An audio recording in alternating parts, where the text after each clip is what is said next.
قرآن پاک کو دنیا کے سامنے عملی طور پر پیش کیا۔ صحابہ کرام رضوان اللہ علیہم اجمعین نے آپ کے عمل کو اپنایا۔ تاریخ شاہد ہے کہ وہ لوگ دنیا میں بھی کامیاب زندگی بسر کر گئے اور آخرت میں بھی اللہ تعالیٰ کی رضامندی کا سرٹیفکیٹ لے کر کے حاضر ہوئے۔ اللہ تو ہمیں بھی ایسی توفیق دے دے۔ وما ذلک علی اللہ بعزیز۔ یوں تو ہم میں بہت سی کوتاہیاں اور کمیاں اور بہت سے قصور پائے جاتے ہیں۔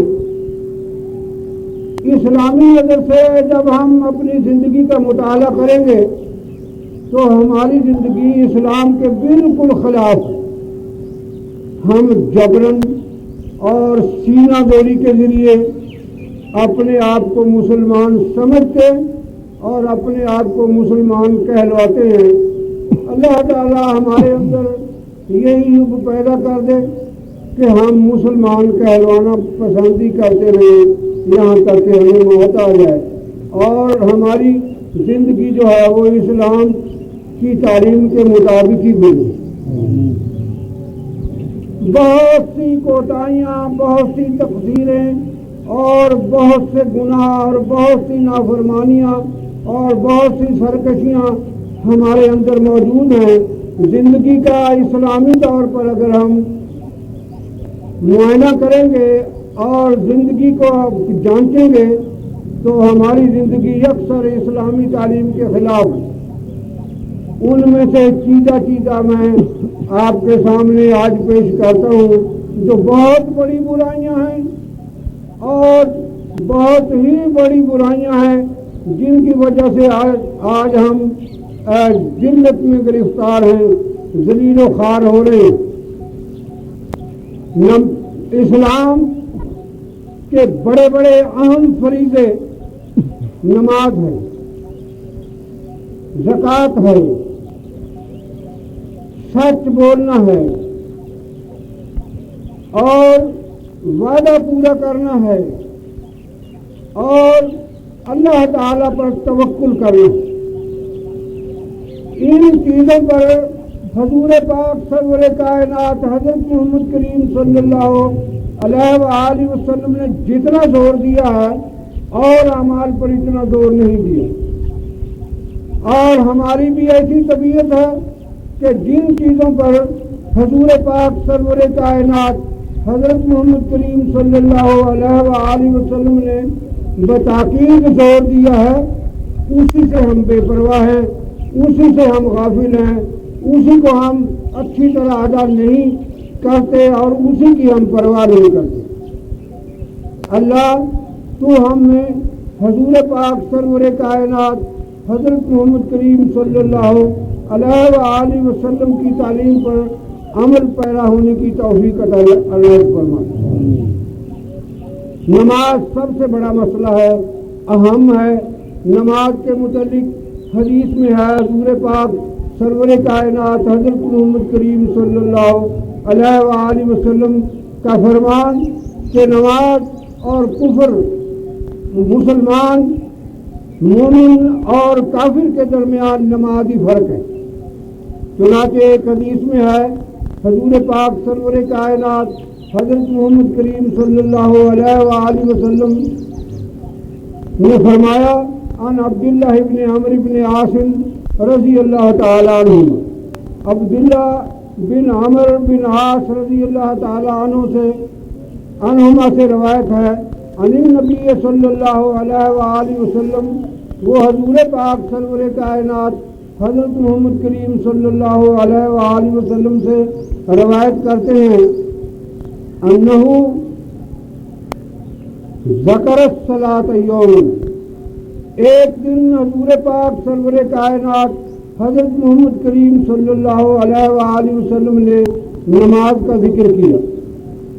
قال من حافظ علیہا، فرمایا آپ نے کہ جس شخص نے نماز کی نگہبانی کی، حفاظت کی اور اسے اچھی طرح پڑھا اور وقت پر پڑھا اور اس کا خیال رکھا، کانت لہو نورم و برہانم و نجات یوم القیامہ، تو اس آدمی کے لیے نور ہوگا، اندھیرا نہیں ہوگا حشر کے میدان میں، اور اس آدمی کے لیے دلیل ہوگی کہ ہاں یہ مسلمان اللہ تعالیٰ کا فرما بردار اور حضور پاک سرور کائنات حضرت محمد کریم صلی اللہ علیہ وآلہ وسلم کا اطاعت گزار ہے۔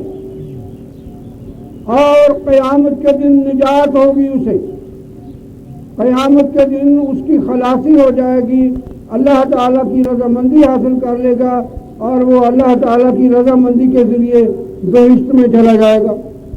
وَمَن لَّمْ يُحَافِظْ عَلَيْهَا، اور جس شخص نے نماز کی محافظت نہ کی، جس شخص نے نماز کو اچھی طرح نہ پڑھا، جس شخص نے نماز کے اوقات کو نہ پہچانا اور اس کی نگہبانی نہ کی، لم یکن لہ نور و برہان و نجات، تو اس کے لیے کوئی نور نہیں ہوگا حشر کے میدان میں، اور پل صراط کے اوپر اس کے لیے اندھیرا ہی اندھیرا ہوگا، اور اس کے پاس کوئی دلیل نہیں ہوگی کہ میں مسلمان تھا، اور نہ اس کی نجات ہوگی۔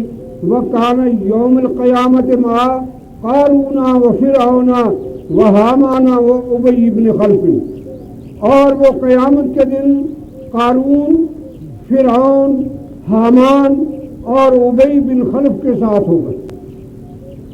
قارون ایک ایسا شخص دنیا میں گزرا ہے جس نے خدائی کا دعویٰ کیا، قارون ایک ایسا شخص دنیا میں گزرا ہے جس نے برملا حضرت موسیٰ علیہ السلام کی مخالفت کی اور آپ پر تہمت لگانے میں وہ پیش تھا، اللہ تعالیٰ کا نافرمان تھا۔ اور انبیاء علیہ السلام جب کوئی شخص ایک نبی کو نہ مانے تو وہ تمام نبیوں کو نہیں مانتا، ایک نبی کا انکار کرنا جو ہے وہ تمام نبیوں کا انکار کرنا ہے۔ اور یہ تو پھر بڑھ چڑھ کر کے مقابلے میں آیا، اور حضرت موسیٰ علیہ السلام نے اس سے پوچھا کہ یہ کیا؟ اس نے کہا کہ تیرے پاس نبوت ہے اور میرے پاس مال ہے، اللہ تعالیٰ کی رضامندی تیرے پاس بھی ہے میرے پاس بھی ہے، اگر تمہیں کچھ شک ہے تو آؤ مقابلہ کر لو۔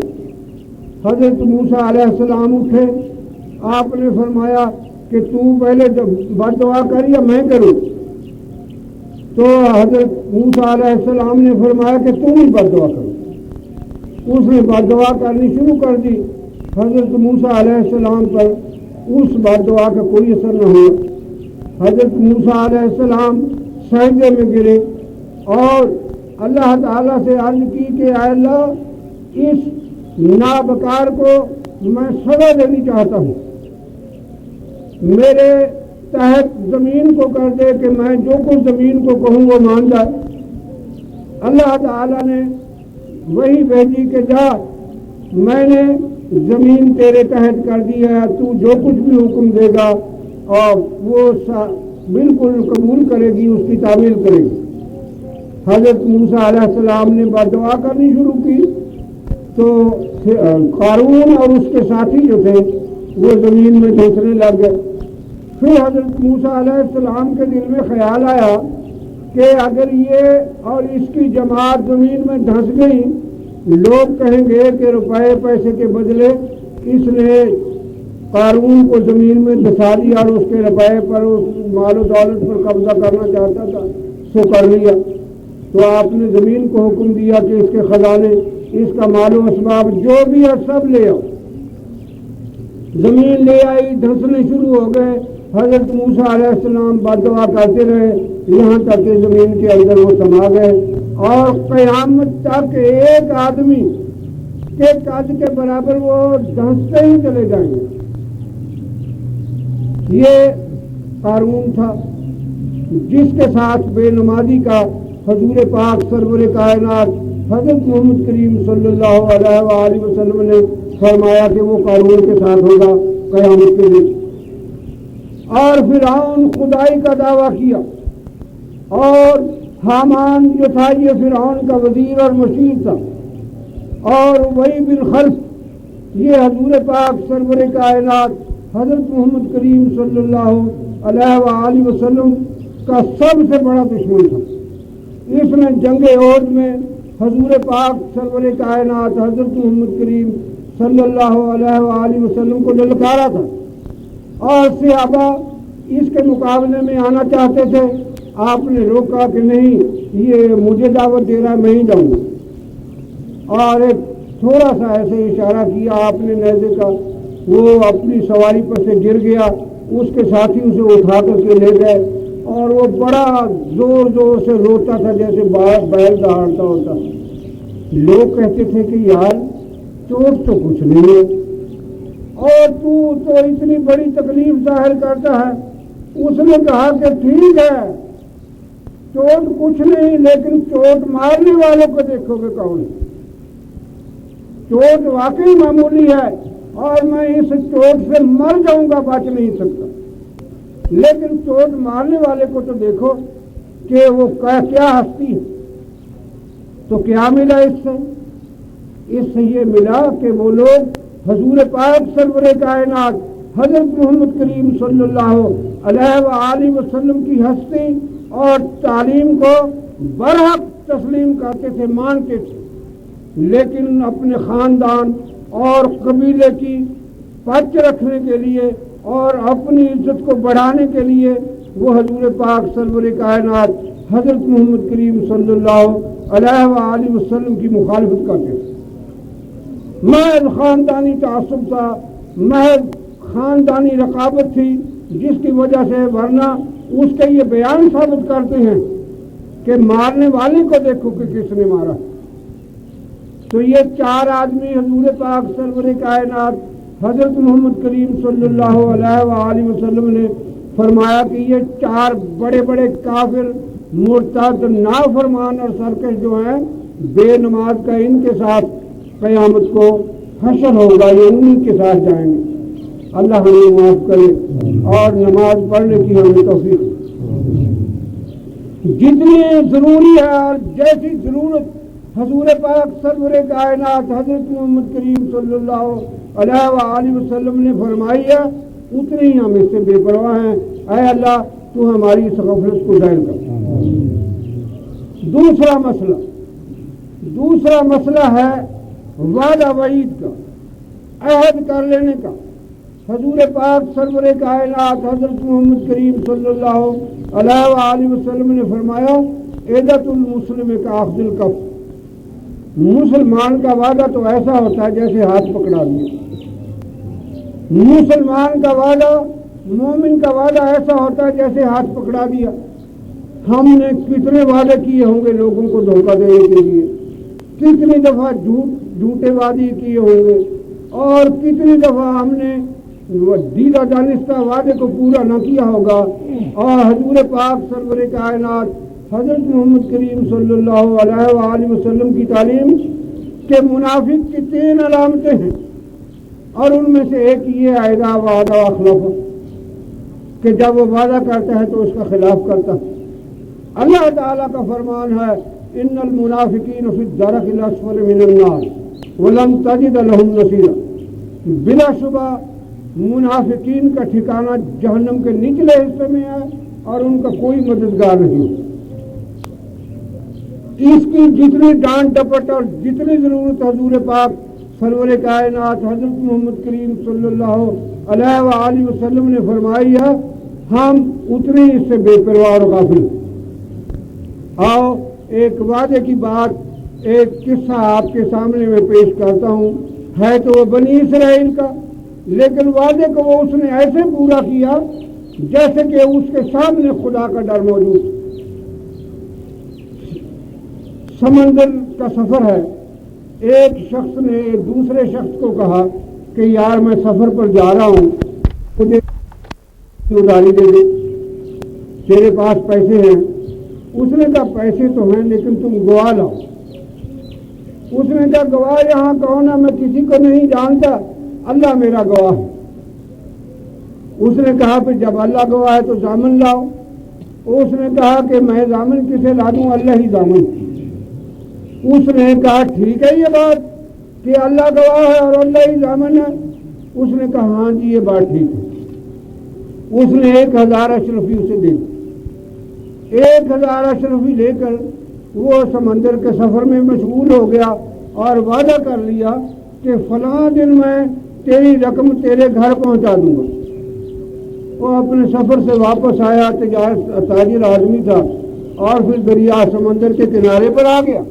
سمندر کے کنارے پر آیا تو اس نے سارا دن انتظار کیا کہ کوئی کشتی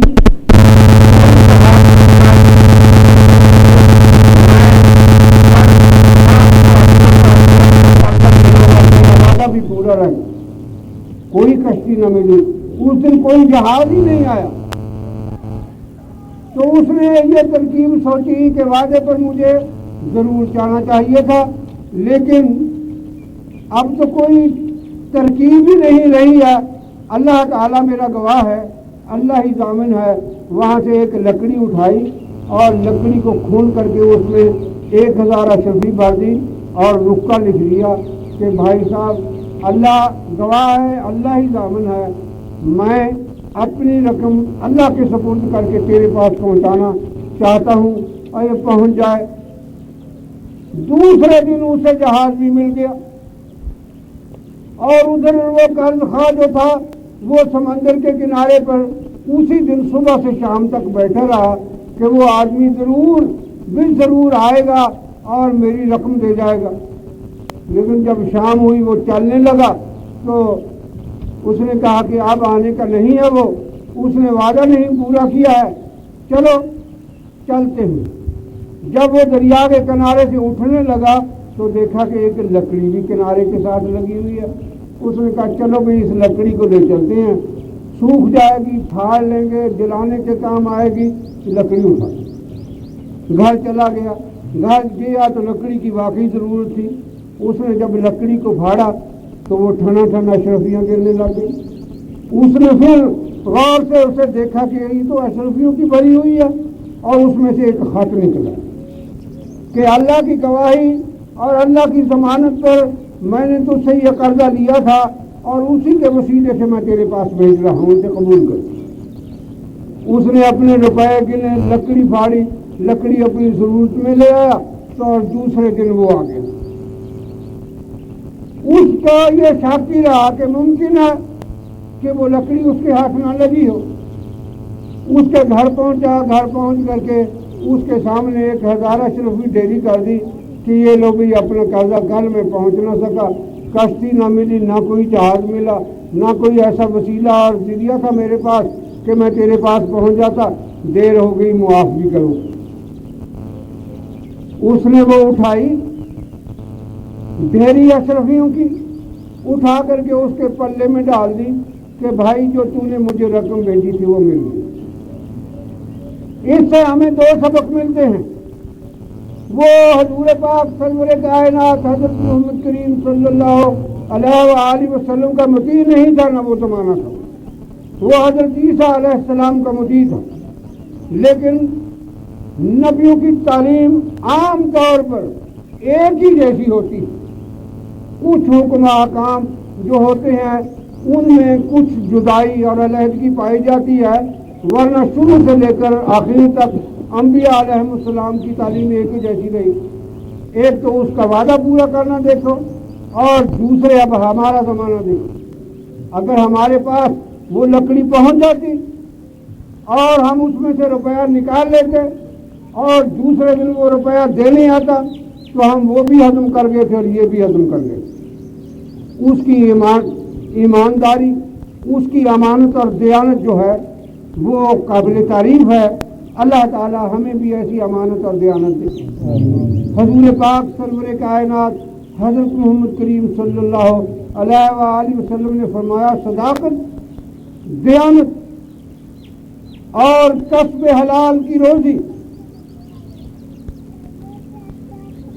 اور رشتہ داروں کے ساتھ اچھا سلوک کرنا، اے وہ شخص اگر تیرے پاس یہ 4 چیزیں ہیں تو ساری دنیا بھی اگر تجھ سے چھین لی جائے تو تیرا کچھ نہیں بگڑے گا، نہ تجھے نقصان ہوگا۔ یہ وعدہ تھا حضور پاک سرور کائنات حضرت محمد کریم صلی اللہ علیہ وآلہ وسلم نے فرمایا عیدۃ المسلم کا اخذ الکف، مسلمان کا وعدہ ہاتھ پکڑا دینے کی مانند ہوتا ہے۔ اس سے آگے پھر توکل بر خدا ہے، اس کے بھی اللہ تعالیٰ نے مسلمانوں کے لیے بڑی ضرورت محسوس کی اور مسلمانوں کی یہ صفت بتائی اور مسلمانوں کو اس پر بلند گرفتہ کیا کہ واللہ یحب المتوکلین، اللہ تعالیٰ اللہ پر بھروسہ کرنے والوں کو پیار کرتا ہے، محبت کرتا ہے، دوست بناتا ہے۔ تو یہ اللہ تعالیٰ کی یہ پکار ہے اور حضور پاک سرور کائنات حضرت محمد کریم صلی اللہ علیہ وآلہ وسلم نے اس کے متعلق بہت کچھ فرمایا۔ آپ کے سامنے اب میں توکل کی بات پیش کرتا ہوں۔ توکل ہے اللہ تعالیٰ پر بھروسہ کرنا، تمام دنیا سے صرف نظر کر کے، تمام دنیا سے منہ موڑ کر کہ یہ مجھے کچھ نہیں دے سکتے اور میرا کچھ نہیں بگاڑ سکتے، اللہ تعالیٰ پر توکل کرنا۔ پہلے میں ایک نبی کے توکل کا ذکر کرتا ہوں اور پھر اس کے بعد صحابہ کرام رضوان اللہ علیہم اجمعین، اور پھر اس کے بعد جو پکار ہے اللہ تعالیٰ کی ادعونی استجب لکم، کہ تم مجھے پکارو، مجھے بلاؤ تو میں تمہاری دعاؤں کو قبول کروں گا۔ پھر یہ بیان کیا جائے گا۔ حضرت ابراہیم علیہ الصلوۃ والتسلیم کے زمانے میں قحط پڑ گیا اور لوگوں کو ضرورت تھی، نمرود غلہ تقسیم کرتا تھا، حضرت ابراہیم علیہ السلام بھی 2 تھیلے لے کر کے وہاں چلے گئے۔ وہاں گئے تو لوگوں نے کہا کہ یہ جوان آ گیا ہے جو کہتا ہے کہ اللہ تعالیٰ کی مخلوق ہے، سب کوئی مخلوق عبادت کے قابل نہیں ہے، اللہ معبود ہے، یہ جوان ہے وہ، اور آپ کو یہ خدا نہیں مانتا۔ حضرت ابراہیم علیہ السلام کو اس نے بلا کر کے پوچھا کہ تیری تعلیم کیا ہے؟ آپ نے فرمایا کہ میری تعلیم ہے کہ اللہ تعالیٰ کو ایک جانو، وہی ہر مصیبت کو ٹالنے والا، وہی ہر دکھ کو دور کرنے والا ہے، لہذا میری تعلیم یہ ہے۔ اس نے کہا تیرا اللہ کیسے ہے؟ مناظرہ شروع ہو گیا، تیرا اللہ کیسا ہے؟ تو حضرت ابراہیم علیہ السلام نے فرمایا کہ میرا اللہ وہ ہے جو زندگی دیتا ہے اور موت دیتا ہے۔ اس نے 2 آدمیوں کو بلایا، ایک کو قتل کر دیا اور ایک جو واجب القتل تھا اسے چھوڑ دیا کہ زندگی اور موت تو میں بھی دیتا ہوں۔ یہ گویا حضرت ابراہیم علیہ السلام کی یہ تمہید تھی۔ اسی کو پھر ثابت کرنے کے لیے حضرت ابراہیم علیہ السلام نے فرمایا کہ اچھا اگر تو ایسا ہے، میرا رب جو ہے وہ مشرق کی طرف سے سورج نکالتا ہے، تو ذرا مغرب کی طرف سے نکال کر تو دکھا۔ فبہت الذی کفر، کافر جو تھا وہ حیران و پریشان ہو گیا، اس کے ہوش اڑ گئے، حواس باختہ ہو گیا، اسے کوئی جواب نہ بن پڑا اور حضرت ابراہیم علیہ السلام کو یہ کہہ دیا کہ جاؤ تمہیں نہیں گلا مل سکتی۔ حضرت ابراہیم علیہ السلام گھر آئے، انہوں نے کہا کہ اگر میں تھیلے گھر خالی واپس لے گیا تو گھر والے جو ہم چکرا جائیں گے، کئی دن سے تو کھانا نہیں ملا۔ راستے میں سے ریت کے 2 تھیلے بھرے اور لٹکا کر کے گھر رکھے۔ بات یہ ہوئی کہ جب گھر آ رہے ہیں تو گھر والے سو رہے۔ حضرت ابراہیم علیہ السلام نے وہ 2 تھیلے رکھے اور رکھ کر کے کچھ چارپائی پر لیٹ گئے، ان آپ کو بھی نیند آ گئی۔ جب بیدار ہوئے تو بیوی نے کھانا پیش کیا تو آپ نے فرمایا کہ کھانا کہاں سے لائے؟ تو اس نے کہا کہ آپ یہ تھیلے پر لے گئے تھے، اس میں تو بہت اعلیٰ درجے کا اناج، میں نے اس میں سے نکالا اور نکال کر کے اسے یہ آپ کے لیے کھانا تیار کر دیا۔ یہ پیغمبروں کی تعلیم ہے، یہ ان لوگوں کی تعلیم ہے جن کو اللہ تعالیٰ نے